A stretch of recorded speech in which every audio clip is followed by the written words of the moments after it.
आप भी शिव के बहुत बड़े भक्त हैं तो हमारे चैनल को सब्सक्राइब जरूर करेंगे। जानिए कैसे पड़ा दशानन का नाम रावण, कैसे हुई शिव तांडव स्तोत्र की रचना। भगवान शिव की आराधना व उपासना के लिए कई स्तोत्रों की रचना की गई है। उन सभी अन्य स्तोत्रों में शिव तांडव स्तोत्र भगवान शिव को अत्यधिक प्रिय है। धार्मिक मान्यता के अनुसार शिव तांडव स्तोत्र द्वारा जो भी भगवान शिव की स्तुति सच्चे मन से करता है, उसे कभी भी धन संपत्ति की कमी नहीं होती है।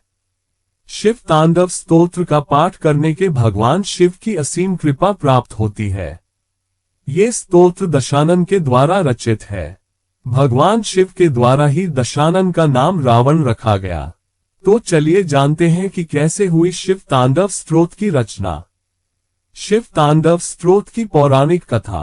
रावण के पिता का नाम विश्रवा था, जो कि एक ऋषि थे। रावण के सौतेले भाई कुबेर थे। पहले सोने की लंका का राज्य ऋषि विश्रवा ने कुबेर को दिया था, लेकिन किसी कारणवश अपने पिता के कहने पर वे लंका का त्याग कर हिमाचल चले गए। कुबेर के चले जाने के बाद सोने की लंका दशानन मिल गई और वह लंका का अधिपति बन गया। जैसे ही दशानन को लंका का राज्य प्राप्त हुआ, उसके भीतर अहंकार उत्पन्न हो गया। धीरे धीरे वह इतना अहंकारी हो गया कि उसने साधु संतों पर अनेक प्रकार के अत्याचार करना आरंभ कर दिया। दशानन के अत्याचारों बारे में जब उसके भाई कुबेर को ज्ञात हुआ तो उन्होंने दशानन को समझाने के लिए अपना एक दूत भेजा। उस दूत ने कुबेर के कहे अनुसार दशानन को सत्य पथ पर चलने की सलाह दी। कुबेर की सलाह सुन दशानन क्रोधित हो गया और अहंकार एवं क्रोध में आकर उसने उस दूत को बंदी बना लिया और उसी समय उसने अपनी तलवार से उस दूत की हत्या कर दी।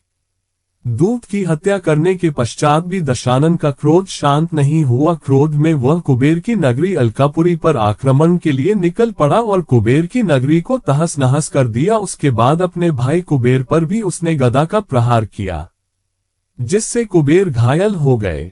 कुबेर के सेनापतियों ने किसी तरह से कुबेर को नंदनवन पहुंचा दिया, जहां वैद्यों ने उनका उपचार किया, जिससे वे स्वस्थ हो गए। ऐसे हुई शिव तांडव स्तोत्र की रचना। दशानन ने कुबेर की नगरी व उसके पुष्पक विमान दोनों पर भी अपना अधिकार कर लिया। पुष्पक विमान की ये विशेषता थी कि वह चालक की इच्छानुसार चलता था तथा उसकी गति मन की गति से भी तेज थी। एक दिन दशानन पुष्पक विमान में सवार होकर शारवन की तरफ चल पड़ा, परंतु एक पर्वत के पास से गुजरते हुए उसके पुष्पक विमान की गति स्वयं ही धीमी हो गई। पुष्पक विमान की गति मंद हो जाने पर दशानन को बहुत आश्चर्य हुआ।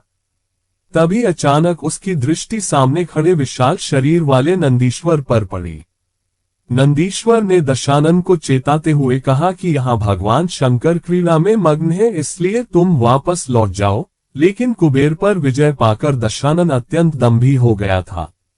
उसने नंदी की बात नहीं सुनी और अहंकार में कहने लगा कि कौन है ये शंकर और किस अधिकार से वह यहाँ क्रीड़ा करता है। मैं उस पर्वत का नामो निशान ही मिटा दूंगा, जिसके कारण मेरे विमान की गति अवरुद्ध हुई है। इतना कहते हुए उसने पर्वत की नींव पर हाथ लगाकर उसे उठाना चाहा। जैसे ही दशानन ने पर्वत की नींव को उठाने की कोशिश की, भगवान शिव ने वहीं बैठे बैठे अपने पांव के अंगूठे से उस पर्वत को दबा दिया ताकि वह स्थिर हो जाए। भगवान शंकर के ऐसा करने से दशानन की बाहें उस पर्वत के नीचे दब गई, जिससे दशानन को बहुत पीड़ा होने लगी। क्रोध और पीड़ा के कारण दशानन ने भीषण चीत्कार कर उठा।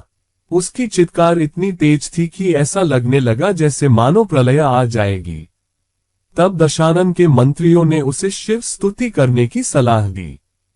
तब दशानन ने बिना देरी किए हुए सामवेद में उल्लेखित शिव के सभी स्तोत्रों का गान करना शुरू कर दिया, जिससे प्रसन्न होकर भगवान शिव ने दशानन को क्षमा कर दिया और उसकी बाहों को मुक्त किया। दशानन द्वारा भगवान शिव की स्तुति के लिए किए जो स्तोत्र गाया गया था, सामवेद का वह स्तोत्र रावण स्तोत्र या शिव तांडव स्तोत्र के नाम से जाना जाता है। ऐसे हुआ दशानन का नाम रावण। दशानन ने ये स्तोत्र भयंकर दर्द के कारण भीषण चीत्कार से गाया था और इसी भीषण चीत्कार को संस्कृत भाषा में राव सुश्रुन कहा जाता है। जब भगवान शिव रावण की स्तुति से प्रसन्न हुए और उसके हाथों को पर्वत के नीचे से मुक्त किया, तो उन्होंने दशानन का नाम रावण यानी भीषण चीत्कार करने पर विवश शत्रु रखा। क्योंकि भगवान शिव ने रावण को भीषण चीत्कार करने पर विवश कर दिया था, तभी से दशानन को रावण कहा जाने लगा।